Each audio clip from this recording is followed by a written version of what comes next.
పరిశుద్ధమైన నామమును బట్టి, ప్రభు ఇచ్చిన ఇటు గొప్ప సమయమును బట్టి దేవాతి దేవునికి కృతజ్ఞతాస్తుతులు చెల్లిస్తున్నాను. చేరవచ్చిన మీకు అందరికి కూడా ప్రభు అయిన యేసుక్రీస్తు నామములో వందనాలు. అందరికి వందనాలు.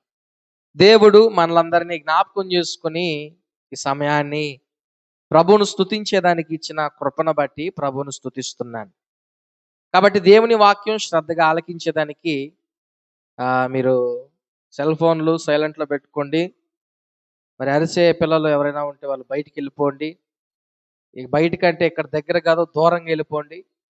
దగ్గరగా ఉంటే వాళ్ళ అరుపులు కూడా వినిపిస్తాయి. కాబట్టి దయచేసి కొంత సమయం నిశ్శబ్దంగా దేవుని మాటలు ఆలకించాలని తెలియచేస్తా ఉన్నాను. జాగ్రత్తగా వింటే అది మనకు మంచిది, అది మనకు మేలు చేస్తుంది.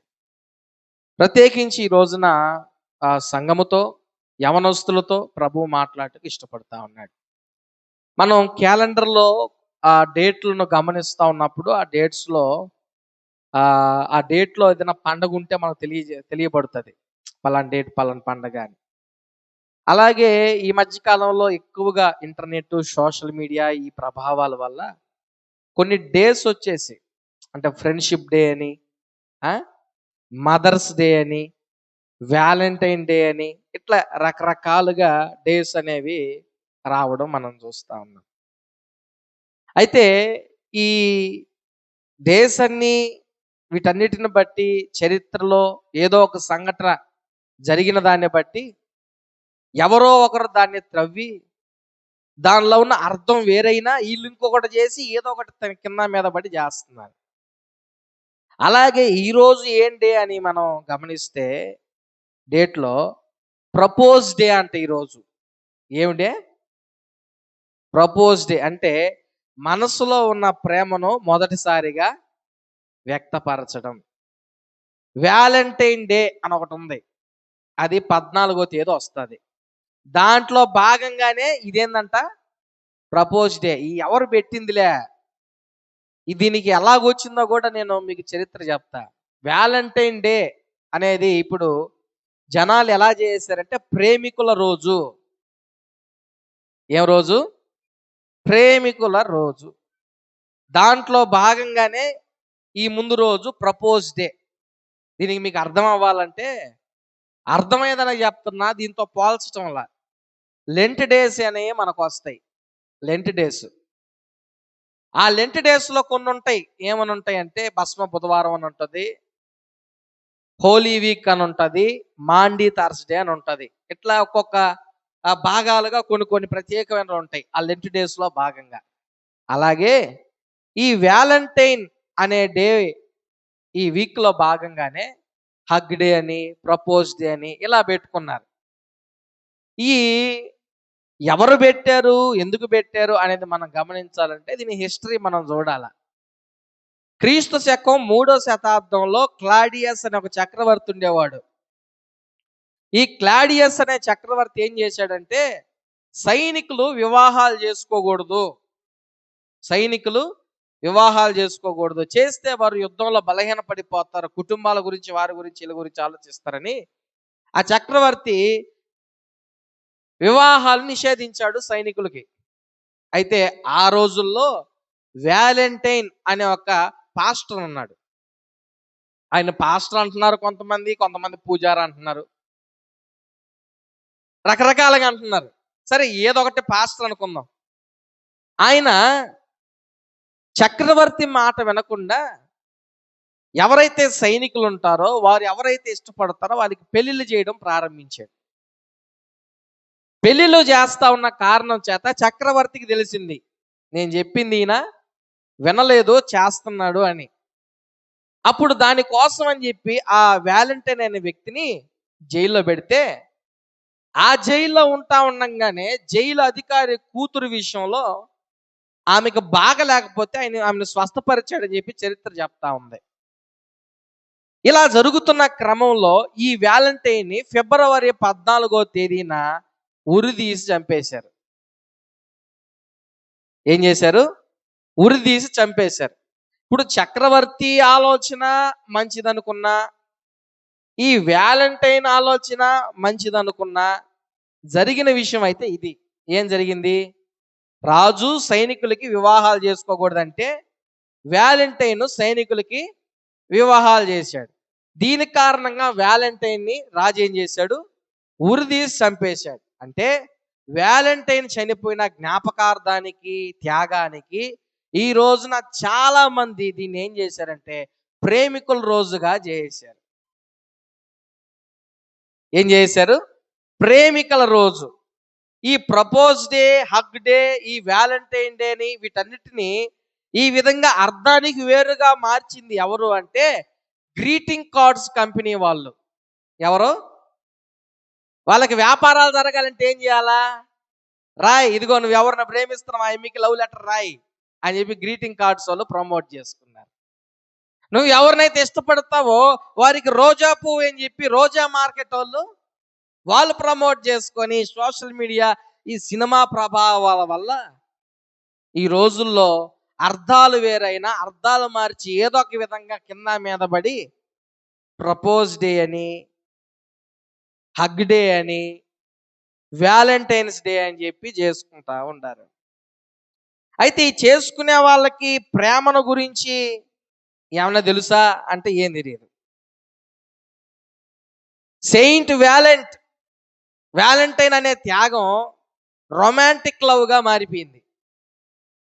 ఆయన ఒక మంచి పని కొరకు తాను త్యాగం చేసుకుంటే అదేమైపోయింది? ప్రేమికుల రోజుగా మారిపోయింది. సరే, ఈ ప్రేమికుల రోజు జరుపుకునే వాళ్ళకి ప్రేమను గురించి ఏమైనా తెలుసు అంటే ఏం తెలియదు. అసలు ప్రేమకు అర్థం ఏంటి? ప్రేమకు అర్థం ఏంటి అని సింపుల్గా చెప్పాలంటే తన కోసం కాదు, ఇతరుల కొరకు జీవించేదే ప్రేమ. ఒక ఆయన అంటాడు, love is not getting, love is giving అంటాడు. ప్రేమ అనేది తీసుకోవడం కాదు, ఇవ్వడం. అందుకే ఈ రోజున మన ధ్యానాంశం ఏంటంటే ప్రేమ సరైన దిశలో లేకపోతే ప్రమాదం. ఏంది? ప్రేమ సరైన దిశలో లేకపోతే ప్రమాదం. అందుకే యేసయ్య చెప్తాడు చివరి తన సందేశంలో, ఎవరు ఎక్కువగా ప్రేమించేవారు అనే దానికి ఆయన జవాబు ఏం చెప్తున్నాడంటే యోహాను సువార్త 15వ అధ్యాయము 13వ వచనంలో మనం చూస్తే, యోహాను సువార్త 15వ అధ్యాయము 13వ వచనం, తన స్నేహితుల కొరకు తన ప్రాణము పెట్టువానికంటే ఎక్కువైన ప్రేమ గలవాడు ఎవడును లేడు. తన స్నేహితుల కొరకు తన ప్రాణము పెట్టువానికంటే ఎక్కువైన ప్రేమ గలవాడు ఎవడు లేడు. తన కోసం కాదు, ఇతరుల కోసం జీవించగలిగేది ప్రేమ. ప్రేమ అంటే తీసుకోవడం కాదు, ఇవ్వడం ప్రేమ. యేసయ్య చాలా స్పష్టంగా చెప్తున్నాడు, తన స్నేహితుల కొరకు ప్రాణం పెట్టువానికంటే ఎక్కువైన ప్రేమ గలవాడు ఎవడునో కూడా లేడు. ఈ రోజున ప్రేమకు అర్థం తెలియకపోయినా చాలా మంది యవనస్తులు ఈ సినిమాల ప్రభావం వల్ల, సోషల్ మీడియా ప్రభావం వల్ల, రకరకాలైన ఈ లోకపరమైన వాటి వల్ల వారి యొక్క ప్రేమ సరైన దిశలో లేకుండా ప్రమాదపు అంచుల్లోనికి పోతా ఉంది. నేను 3rd క్లాస్లో ఉన్నప్పుడు నేను మా ఊర్లో చిన్నతనంలో ముందుకు కొనసాగుతూ చదువుకుంటున్నప్పుడు నాకు పెద్దవాళ్ళ సీనియర్స్ అన్నోళ్ళు ఒక అమ్మాయికి లవ్ లెటర్ రాశాడు. ఆయన ఎంత వయసు పెద్దోడా అంటే ఆయన కూడా 7వ తరగతి చదువుతున్నాడు.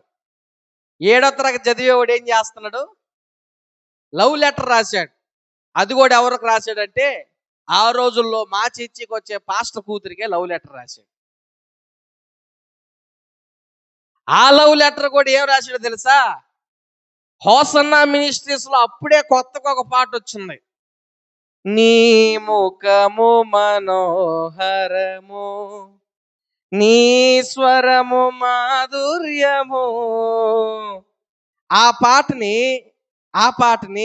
లవ్ లెటర్ గా మార్చి ఏంది ఆమెకి రాస్తున్నాడు, నీ ముఖం మనోహరం, నీ స్వరం మాధుర్యం. ఆ ముఖం బాగుండదు, ఆ స్వరం అంతకంటే బాగుండదు.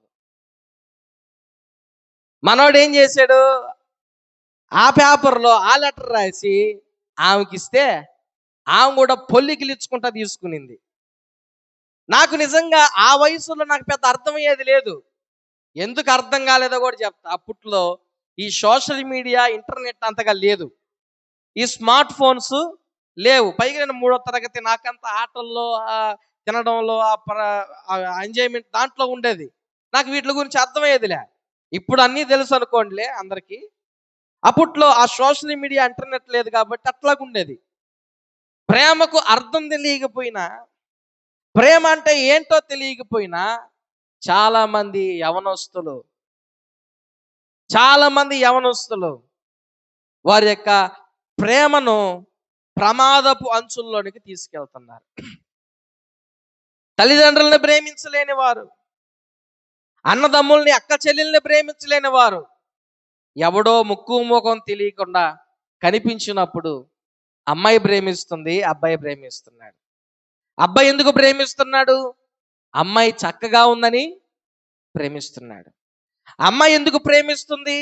అబ్బాయి దగ్గర మంచి డబ్బులు ఉన్నాయని, లేదా ఉద్యోగం ఉందనో, లేకపోతే అందగాడనో, లేకపోతే ఆస్తిపాస్తులు ఉన్నాయనో ప్రేమిస్తున్నాడు. కానీ ప్రేమకు అర్థమైంది ఇది కాదు. యేసయ్య మనల్ని ఎలా ప్రేమించాడో తెలుసా? బైబిల్లో ఉన్న మాట చూడండి. రోమిలికి రాసిన పత్రిక 5వ అధ్యాయము 8వ వచనాన్ని మనం చూస్తే, రోమిలికి రాసిన పత్రిక 5వ అధ్యాయము 8వ వచనం. అయితే దేవుడు మన ఎడల తన ప్రేమను వెల్లడిపరచుచున్నాడు. ఎట్లనగా, మనమింకను పాపులమై ఉండగానే క్రీస్తు మన కొరకు చనిపోయిన. గట్టిగా చప్పట్లు కొడతారా? హల్లెలూయా. యేసయ్య అంట మన పట్ల తన ప్రేమను వెల్లడి చేస్తున్నాడంట. ప్రపోజ్ చేస్తున్నాడు దేవుడు మనకి. ఈరోజు ప్రపోజ్ డే కదా. దేవుడంట మనకు ప్రపోజ్ చేస్తున్నాడు. ఎలాంటి పరిస్థితుల్లో మనం ఉంటే ప్రపోజ్ చేస్తున్నాడు తెలుసా? మనమింకను పాపులమై ఉండగానే, మనమింకను పాపంలో ఉండగానే మన కొరకు ఆయన ప్రాణం పెట్టాడని వాక్యం సెలవిస్తుంది. అది ప్రేమ అంటే. అందుకే చెప్పా, love is not getting, love is giving. ప్రేమ అనేది తీసుకోవడం కాదు, ప్రేమ అనేది ఇవ్వడం. ఈ రోజున అర్థం తెలియకపోయినా చాలా మంది యవనస్తులు ఈ భయంకరమైన ఊబిలో, ఉచ్చుల్లో, సినిమా ప్రభావాల్లో, సోషల్ మీడియా అగాధాల్లో చిక్కుకుపోతా ఉన్నారు. నేను బైబిల్లో కూడా గమనించా, ప్రేమించిన వాళ్ళు ఎవరైనా బాగుపడ్డారని. బైబిల్లో కూడా చూస్తే ప్రేమించిన వాళ్ళు ఎవరు బాగుపడినట్టుగా నాకు అనిపించలే. యాకోబు రాహేలును ప్రేమించాడు. ప్రేమించినందుకు 7 సంవత్సరాలు కొలువు చేశాడు. మామ మోసం చేశాడు. ఇంకొక 7 సంవత్సరాలు పెంచాడు. 14 సంవత్సరాలు వయసు పోయింది, ఆరోగ్యం పోయింది. సరే పెళ్లి చేసుకున్నాడైనా బాగుపడ్డాడంటే రాహేలు విగ్రహాలు దాచిపెట్టుకుంది. ఈయన విశ్వాసంలో లేదు, ఆమె వేరే దారిలో ఉంది. సంసోను కూడా ప్రేమించాడు. ఫిలిస్తీన్ అమ్మాయిని ప్రేమించాడు ఫస్ట్. ఆమె వల్ల పెద్ద గొడవే జరిగింది. ఆడ కూడా మామ మోసం చేశాడు. తర్వాత మరలా దెలీలాని ప్రేమించాడు. ఈసారి ఏకంగా కళ్ళునే పోగొట్టుకున్నాడు. అయింది పరిస్థితి బాగలేదు. మూడవదిగా ఏశావు ప్రేమించాడు. ఈయన ఒక్కరిని కాదు, చాలా మందిని ప్రేమించాడు. ఈయనకి బైబిల్ పెట్టిన పేరు ఏంటంటే వ్యభిచారి. ఏం పెట్టింది? వ్యభిచారిని పెట్టేసింది ప్రేమ. ఆయనకేమో ప్రేమ, ఆయన చేసే పనులకి ఆయనకి పడిన పేరు ముద్ర ఏంటంటే వ్యభిచారి. సొలొమోను కూడా ప్రేమించాడు. కనిపించిన వాళ్ళనల్లా ప్రేమించాడు. ఈరోజున చాలా మంది ఈ సోషల్ మీడియాలో చూస్తూ ఉంటే తప్పుగా అనుకోవద్దు. వాక్య సందేశం ఆ సందర్భం కాబట్టి చెప్పాలి కాబట్టి చెప్తున్నాను. చాలా దేశాలు పలాని టెక్నాలజీలో, పలాని దాంట్లో చాలా ముందున్నాయని చెప్తున్నారు కదా.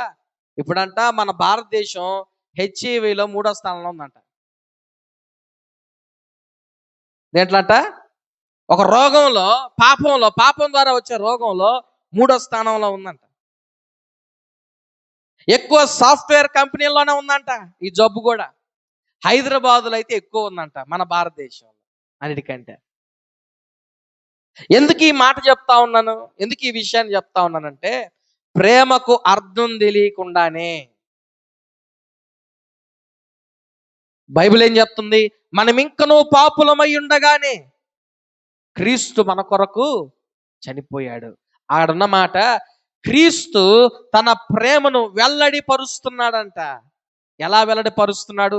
నువ్వు ఇంకా పాపంలోనే ఉన్నావు, ఇంకా దుర్మార్గతలోనే ఉన్నావు, నీ శరీర ఆకృతులు బాగలేవు, నీ బలహీనతలు బాగలేవు, అన్ని పరిస్థితులు బాగలేవు, అయినా నేను నిన్ను ప్రేమిస్తున్నాను అని ప్రభువు మాట్లాడుతున్నాడు. సొలొమోను ప్రేమించాడు, ఎంతో మందిని ప్రేమించాడు. చివరికి సొలొమోన్ని ప్రేమించిన వ్యక్తులు ఏం చేశారు తెలుసా? చూడండి చూడండి, మొదటి రాజులు 11వ అధ్యాయము 4వ వచనాన్ని చూడండి. మొదటి రాజులు 11వ అధ్యాయము 4వ వచనం. మొదటి రాజుల గ్రంథం 11వ అధ్యాయము 4వ వచనాన్ని చూడాలి. 11వ అధ్యాయము 4వ వచనం. మొదటి రాజుల గ్రంథం 11వ అధ్యాయం 4వ వచనం చదువుతారా తీసినోళ్ళు? సొలొమోను వృద్ధుడైనప్పుడు అతని భార్యలు అతని హృదయమును ఇతర దేవతల తట్టు త్రిప్పగా, అతని తండ్రి అయిన దావీదు హృదయం వలె అతని హృదయము ఉండకుండా, చదువు, దేవుడైన యెహోవా ఎడల యథార్థము కాక. చాలు. ఎంతో స్పష్టంగా ఉన్న మాట ఏంటో తెలుసా? ఎంతో స్పష్టంగా ఉన్న మాట. సొలొమోను వృద్ధుడైన తర్వాత అతని భార్యలు ఎవరినైతే ప్రేమించి పెళ్లి చేసుకున్నాడో వాళ్ళందరూ కూడా ఏం చేశారు తెలుసా? అన్య దేవతల వైపుకు తనని త్రిప్పేశారు. తిమోతి పత్రికలో పౌలు అంటాడు, దేమా అనే యవనస్తుడు లోకాన్ని ప్రేమించి నన్ను విడిచి వెళ్ళిపోయాడు. ఒక సేవను పోగొట్టుకున్నాడు లోకాన్ని ప్రేమించి. భవిష్యత్తును కోల్పోతున్నారు చాలా మంది ఈ రోజున. కుటుంబాలను పాడు చేసుకుంటున్నారు, మానసికంగా వేదన పడుతున్నారు, ఎంతో ఇబ్బంది పడుతున్నారు. సరే, పెళ్లిగానోళ్ళు ప్రేమిస్తున్నారా? పెళ్లిగానోళ్ళు ప్రేమిస్తున్నారులే. వారు యవనస్తులు ఎవరో చూసి ఆకర్షణ పడుతుంటే పెళ్ళైన వాళ్ళు కూడా ప్రేమించుకుంటున్నారు. ఈ రోజున న్యూస్లో ఎక్కువ మర్డర్లు జరిగేది పెళ్ళైన వాళ్ళ దగ్గరే. ఎందుకు? భర్త ఇంకొకరిని ప్రేమించాడని, లేదా భార్య ఇంకొకరిని ప్రేమించిందని. భర్తే ముందుగా గమనించి చంపేస్తే, భార్య చంపేస్తే, ఈ విధంగా మరణాలు, చంపుకోవడాలు. చూడండి, ప్రేమకు అర్థం తెలియకుండా. అందుకే మన ధ్యానాంశం ఏంటండి? ప్రేమ సరైన దిశలో లేకపోతే ప్రమాదం. ప్రేమ సరైన దిశలో లేకపోతే ప్రమాదం. అందుకే నేను అనుకుంటున్నాను, ఈ లోకంలో దేవునిపై నీ ప్రేమ ఉంటే అది రక్షణగా మార్చబడుతుంది. హల్లెలూయా. దేవునిపై నీ ఇష్టం ఉంటే, దేవునిపై నీ ఆలోచన ఉంటే అది దీవెనకరంగా మార్చబడుతుంది. ఒకరోజు ఇట్లాగే ఒక ప్రార్థన మీటింగ్లో ఉన్నా. నాకు ఒక మెసేజ్ వచ్చింది, ప్రైజ్ ది లార్డ్ సార్ అని చెప్పి. నాకు చాలా వస్తుంటాయి అట్లాగే మెసేజ్లు. సోషల్ మీడియాలో నా వాక్యాలు ఉన్నాయి కాబట్టి ఎవరొక్కరు బాగుందనో, లేదా ఇట్లా ఉంది సార్, నాకు ఇలా జరిగింది, నా కోసం ప్రార్థన చేయని పెడతా ఉంటాను. అలాగే నాకు ఒకసారి ప్రైజ్ ది లార్డ్ అని మెసేజ్ వస్తే ప్రైజ్ ది లార్డ్ అని చెప్పి పెట్టాను. అప్పుడు ఆ అవతల నుంచి వారు మాట్లాడుతున్నారు, సార్ మీతో నేను ఒక మాట మాట్లాడాలన్నారు. సరే ఏంటో చెప్పండి అమ్మా, ఏం చెప్తారో చెప్పండి, మీకోసం నేను ప్రార్థన చేస్తాను చెప్పాను. లేదు సార్, పర్సనల్ ఒక మాట మాట్లాడాలి, మీరు మీతో మాట్లాడొచ్చు అని. సరే మాట్లాడు అని చెప్పాను. అప్పుడు వారు మాట్లాడిన మాట ఏంటంటే, సార్ మీకు పెళ్ళి అయిందని అడిగారు. సహజంగా ఏమని వస్తుంది, సార్ నా పలానా బాగలేదు, పలానా కష్టం ఉందో, పలానా ఏదో ఒక రోగం ఉంది సార్, నాకు కోసం పెళ్లి కాలేదో, లేకపోతే జాబ్ లేదో, లేదా సార్ కుటుంబంలో సమస్యలు అని చెప్పి వస్తుంటాయి నాకు మామూలుగా. వాళ్ళు ఇది విచిత్రంగా అనిపించింది, నీకు పెళ్ళి అయిందని చెప్పింది. ఏందమ్మా అసలు, ఎవరమ్మా మీరు, ఏంటి, ఎందుకు, ఏదైనా రిక్వెస్ట్, ప్రేయర్ రిక్వెస్ట్ చెప్పండి అంటే, పెళ్ళి అయిందంటే సార్ నా పెళ్ళి అయింది అని చెప్పి పెట్టాను. పెళ్ళి అయిందమ్మా, నాకు మ్యారేజ్ అయిపోయి 4 సంవత్సరాలు అయిపోయిందంటే, ఎందుకు అడిగామంటే, ఏం లేదు సార్, మీకు పెళ్లి కాకపోతే నీ పెళ్లి చేసుకుందాం అని చెప్పి మెసేజ్ పెట్టారు. ఎందుకు అనిపించింది నీకు అంటే, ఏం లేదు సార్ మీరు వాక్యాలు భలే ఉన్నాయి, అందుకని మిమ్మల్ని పెళ్లి చేసుకో. అప్పుడు అనిపించింది, ఒరే వాక్యం బాగుంటే కూడా పెళ్లి చేసుకోవాలనిపిస్తుందేమో అని నాకు మొదటిసారిగా తెలిసింది ఆ విషయం. నాకు మొదటిసారి తెలిసింది. అప్పుడు నేను మా మిసెస్ ఫోటో, నా ఫోటో, "అమ్మా మాకు పెళ్లి అయిపోయింది. మీకు మీకు మంచి హస్బెండ్ దొరుకుతాడు. మీకోసం ప్రార్థన చేస్తా" అని చెప్పి నాకు నేను నవ్వుకొని వెళ్ళి మా పాస్టర్‌కి చూపించా. "ఇదిగో అమ్మా ఇట్ట పెట్టారు మెసేజ్" అంటే ఆమె నవ్వుకొని, మేము నవ్వుకొని అట్లా ఒకసారి ఇన్సిడెంట్ జరిగింది. ఒకవేళ నిజంగా చేశారో లేదా నన్ను ట్రాప్ చేయడానికి చేశారో ఎట్టో చేశారు. కానీ నేను ఎందుకు ఈ విషయం చెప్తానంటే ప్రేమకు అర్థం తెలియకపోతే ప్రేమకు అర్థం తెలియకపోతే ప్రేమ సరైన దిశలో లేకపోతే అది ప్రమాద పంచుల్లోనికి పోతుంది. ఈ రోజున ఈ లోకం నిన్ను ఎన్నో రకాలుగా ఇరుకున పడేయాలని చూస్తా ఉంది. నువ్వు మంచోడివే, నువ్వు మంచిదానివే, కానీ లోకం మంచిది కాదు, సమాజం మంచిది కాదు. నీకు పెళ్ళి అయిందని చూడదు, పిల్లకాయలు ఉన్నారని చూడరు. నేనేం చేస్తుంది లోకం అంటే పడగొట్టాలనే చూస్తుంది. నీ కుటుంబాన్ని పాడు చేయాలని లోకం చూస్తుంది.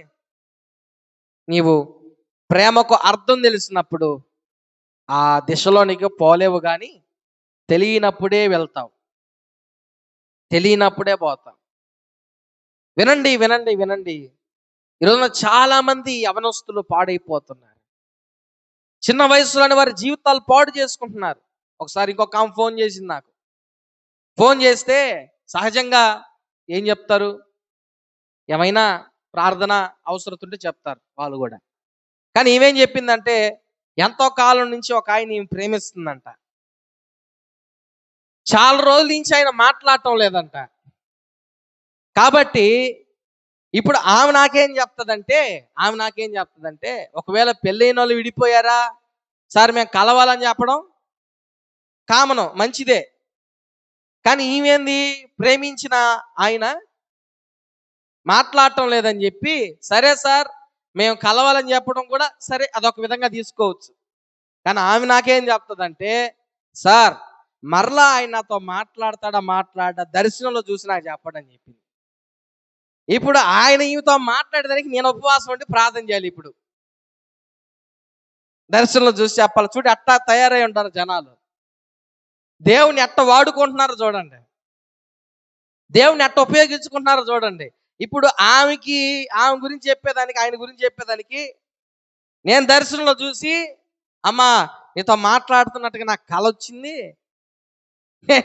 నేను అది నాకు ఇప్పుడు దేవుడు చెప్పాడని చెప్పాలి ఆమెకి.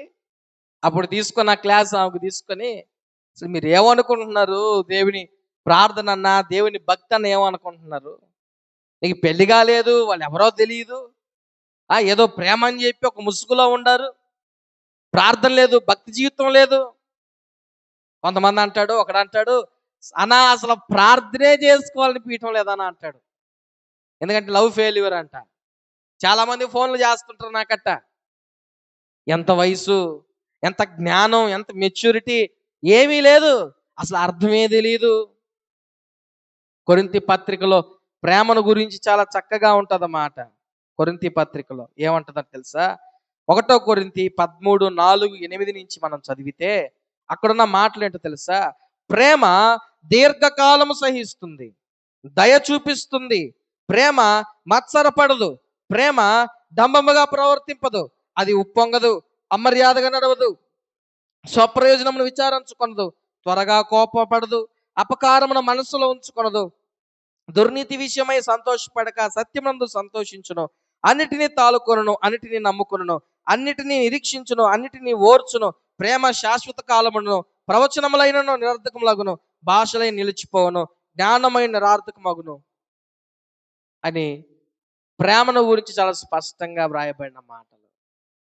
ఈ రోజున నా ప్రియమైన స్నేహితులారా, సహోదరులారా, ఈ రోజున దేవునిపై నీకు ప్రేమ ఉందా? నీ తల్లిదండ్రులపై నీకు ప్రేమ ఉందా? నీ భార్యపై నీకు ప్రేమ ఉందా? నీ భర్తపై నీకు ప్రేమ ఉందా? నీ బిడ్డలపై నీకు ప్రేమ ఉందా? ఈ రోజున ఎన్నో భయంకరమైన పరిస్థితులు సమాజంలో నేను చూస్తా ఉన్నాను. ప్రేమ లేని వారిగా జీవిస్తున్నారు. ఒకని ఎడల ఒకరు మీరు ప్రేమ కలిగి ఉండండి వాక్యం సెలవిస్తుంది. సహోదర ప్రేమ కలిగి ఉండండి వాక్యం సెలవిస్తుంది. అందుకే గ్రీక్ లాంగ్వేజ్లో ప్రేమను గురించి మనం ఏదైనా ఒక ప్రేమ అంటాం, కానీ గ్రీక్ లాంగ్వేజ్లో అలాగుండదు. శారీరక ప్రేమను ఏమంటారు తెలుసా? ఎరోస్ అంటారు. ఏమంటారు? శారీరక ప్రేమ. ఈ వ్యాలంటైన్ డే ప్రేమ ఉందే, దాన్ని ఏమంటారు? ఎరోస్ అంటారు. స్నేహితుల ప్రేమ, ఫ్రెండ్షిప్ లవ్, దాన్ని ఫిలియా అంటారు. ఏమంటారు? ఫిలియా అంటారు. అలాగే నిస్వార్థమైన ప్రేమ, త్యాగపూరితమైన ప్రేమ, అవధుల్లేని ప్రేమ, దీన్ని ఏమని పిలుస్తారంటే అగాపే అని పిలుస్తారు. దీన్నే గాడ్స్ లవ్ అంటారు. ఈ రోజున చాలా మందికి ఈ ప్రేమ అనే అర్థం తెలియకుండా కుటుంబాలు, సంసారాలు పాడైపోతున్నాయి. యవనస్తుల జీవితాలు పాడైపోతున్నాయి. యాకోబు తన యొక్క శరీరాన్ని పాడు చేసుకున్నాడు. 14 సంవత్సరాలు తన జీవితాన్ని వేస్ట్ చేసుకున్నాడు. తన కుటుంబంలో ఎంతో శోకం ఏర్పడింది. ఇదిగో ఈ ఉదయకాల సమయంలో ప్రభునితో మాట్లాడుతూ ఉన్నాడు. ఇదిగో ఒకవేళ నీవు నీ ప్రేమ దేవునిపై లేకపోతే అది నీ జీవితానికి సరైన దిశను చూపించలేదు. గుర్తుపెట్టుకోండి, దేవుణ్ణి ప్రేమించలేకపోతున్న నీవు ఈ రోజున ఎలాంటి పరిస్థితుల్లో ఉన్నావో ఆలోచించి. దేవునికి ప్రపోజ్ చేశాడు. ఎలాగ ప్రపోజ్ చేశాడు? నువ్వు పాపంలో ఉండగానే ఆయన నీ కొరకు చనిపోయాడు, ప్రాణం పెట్టాడు. అందుకే ఎఫెసీ సంఘాన్ని గురించి ప్రకటన గ్రంథంలో ప్రభు అంటాడు, నీకు సేవ ఉంది, పరిచర్య ఉంది, అన్నీ ఉన్నాయి, కానీ నీ సంఘంలో లేనిది ఏదైనా ఉందంటే ప్రేమ అంటాడు దేవుడు. ఏం లేదంట ఆ సంఘంలో? ప్రేమ లేదంట. ఒకరిని పట్ల ఒకరికి ప్రేమ లేదంట. ఒకరి పట్ల ఒకరికి సహవాసం లేదంట. ఒకరి పట్ల ఒకరికి ఐక్యత లేదంట. మీలో ప్రేమ కొదువైందని చెప్పి ఎఫెసీ సంఘంతో ప్రభు మాట్లాడతాడు. ఒకానొక సమయంలో శిష్యులు యేసయ్య కొండ మీద కూర్చోన్నప్పుడు, అయ్యా ఈ రాకడకి సూచనలు ఏంటి? నీ రాకడ ఎప్పుడు వస్తుంది? అంత్యకాలం ఎప్పుడు అంటే అప్పుడు ప్రభు చెప్తాడు, యుద్ధాలు జరుగుతాయి, లేదా యుద్ధ సమాచారాల గురించి వింటారు, కరువులు, భూకంపాలు వస్తాయి, అబద్ధ ప్రవక్తలు వస్తారని చెప్పుకుంటూ వస్తూ ప్రభు అంటాడు, ప్రేమ చల్లారిపోద్ది అంటాడు. ఆయన రాకడ ఎప్పుడు వస్తుందంట? ప్రేమ చల్లారిపోద్ది అంటాడు. ప్రేమ చల్లారిపోవడం అంటే చాలా స్పష్టంగా ఉన్నమాట. అక్రమము విస్తరించుట చేత అనేకుల ప్రేమ చల్లారును. చల్లారడం అంటే దేవుని మీద ఆసక్తి తగ్గడం, ప్రార్థన తగ్గడం, సంఘానికి రావడం తగ్గడం, ఒకరిని ఒకరు ప్రేమించుకోవడం తగ్గడం, స్వార్థ జీవితం తగ్గడం, హృదయ కఠినంగా మారడం. ఇదేంటి ప్రేమ చల్లారిపోవడం అంటే? చాలా మంది ఏమనుకుంటారు, ఒకరినొకరు చంపుకుంటారు, కొట్టుకుంటారు, తిట్టుకుంటారు, ఇదే రాకడకు సూచనలు అనుకుంటారు చాలా మంది. కానీ ఒక విషయం చెప్పనా? యేసయ్య చనిపోయిన తర్వాత, చనిపోక ముందు, అప్పటి నుంచి ప్రారంభం నుంచి హత్యలు జరుగుతున్నాయి, మానభంగాలు జరుగుతున్నాయి, దోపిడీలు జరుగుతున్నాయి, ఎంతో మంది చచ్చిపోతా ఉన్నారు, అవి జరుగుతూనే ఉన్నాయి. కానీ లేటెస్ట్గా జరిగే విషయాలు ఏంటో తెలుసా? దేవునిపై ఆసక్తి తగ్గడం, ప్రార్థన తగ్గడం, సంఘానికి రావడం తగ్గడం, ఒకరినొకరు ప్రేమించుకోవడం తగ్గడం. ఇదే చల్లారిపోవడం. ఎందుకు చల్లారుతుంది? చాలా స్పష్టంగా, అక్రమము విస్తరించుట చేత. అంటే అన్యాయం పెరగడం. అన్యాయం, అక్రమం అంటే పాపం ఎక్కువ అవ్వడం, స్వార్థం ఎక్కువ అవ్వడం, డబ్బుపై ఆశ కలగడం, టెక్నాలజీ లేదా సంబంధాలు లేకుండా టెక్నాలజీ ద్వారా, ఈ లోకపరమైన ఆడంబరాల ద్వారా ముందుకు కొనసాగడం, బిజీ అయిపోవడం, ఇవే ఇవే ఇవే ప్రేమ చల్లారేట్లుగా చేస్తున్నాయి. అంత్యకాలం ఈ రోజుల్లో చాలా మందిరాల్లో మీరు చూడండి, ఏ దైవ సేవకునైనా మీరు అడగండి, ఏమని చెప్తారు తెలుసా? ఇంతకు ముందులాంటి ఆసక్తి క్రైస్తవ విశ్వాసులో లేదు సార్. ఇంతకు ముందులాగా ప్రార్థనలకు రావట్లేదు సార్. ఇంతకు ముందులాగా ఆ దేవుని సన్నిధికి వచ్చి ఆరాధించటం లేదు సార్. ఇంతకు ముందులాగా ఒకరి పట్ల ఒకరికి సహోదర ప్రేమ లేదు సార్. ఇంతకు ముందులాగా ఒకరి పట్ల ఒకరికి అన్యోన్య ఆ బంధం లేదు సార్ అని చెప్తారు సేవకులు. ఎందుకో తెలుసా? ప్రేమ చల్లారిపోయింది. అక్రమము విస్తరించడం చేత, పాపం ఎక్కువైపోవడం వల్ల, స్వార్థం పెరగడం వల్ల, డబ్బు మీద ఆశ పెరగడం వల్ల, బిజీ అయిపోవడం వల్ల ఈ రోజున ప్రేమ చల్లారిపోయింది. వీళ్ళకందరికీ ప్రేమకు అర్థం తెలియని మూర్ఖులు, బండరాయిలు. ఎంతో మంది ప్రేమిస్తామన్నామని చెప్తే నమ్మేస్తున్నారు, కానీ దేవుడు నేను మిమ్మల్ని ప్రేమిస్తున్నానని చెప్తే నమ్మట్లేదే. నిజమేలే, అంటారు పెద్దోళ్ళు కూడా, గొర్రె కూడా కసాయోడినే నమ్ముతుందంట కానీ గొర్రె కూడా ఎవరు నమ్ముతుంది? కసాయోడినే నమ్ముతుందంట, ప్రేమించే వాళ్ళని నమ్మరంట.